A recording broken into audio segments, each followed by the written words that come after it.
falling in love in Paris is such a cliche. I mean, it even happened to the facts of life girls. But cliches are so important in a phony world. Take love, for example.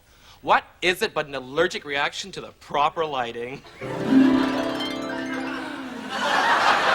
Under the right circumstances and on the right drugs, I could fall in love with a chair.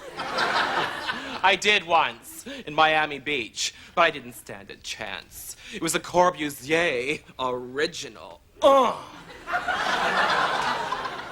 I spent one summer in Paris. I'll never forget it. I ran with a pretty fast crowd, Centreville. There was Sylvie, a prostitute from Pigalle, Claude from Clichy, a hair sculptor, the Marquesa Nina de Simones Pereira del Bueno, and Ngele, a pop singer from Senegal, and moi, Todd Vincent, American archaeologist. That was my nom de plume that summer. I always travel under an alias. For all I knew, everybody was lying about who they were that summer. I'll never forget the day that I met Monsieur Correct. His name was Fariz. He was the young Tunisian who delivered all the wine in the Latin Quarter. The first time I saw him, he was striding barefoot along Rue Madeleine, carrying a crate of Beaujolais Nouveau over one shoulder like a pirate with his booty. Black eyes, caramel skin, and the deed to my heart. I had to have him. Toute la gang said he was straight. But I don't care if you're from Canada, Holland, or Togo. If you're gay and our eyes meet, it's message received.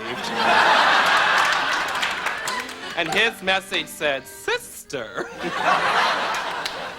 I figured since he was from such a strict Muslim family, he was forced to stay in the closet.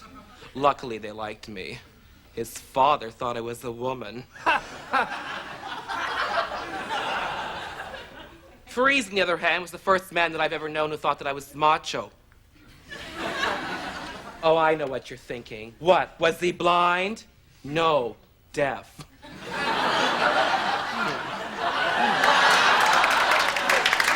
With me, hearing is believing. But communication was no problem. We communicated the way that I always do, with my hands. Fariz loved archaeology, so I hired him as my assistant at a dig I was conducting in a public toilet.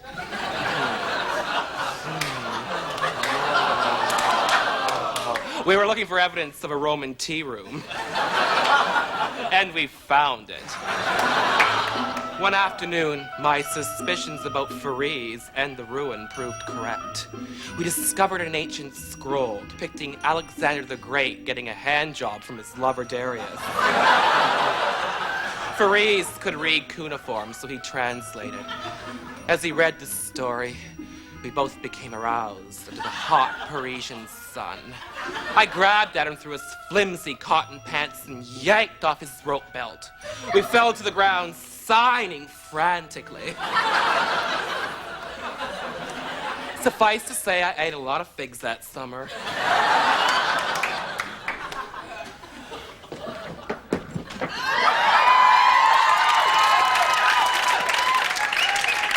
People always ask me, buddy, why is it you never fall in love in Toronto? Well, Toronto is a great place to raise a family or a plant. But it's no place to fall in love. You're out of here.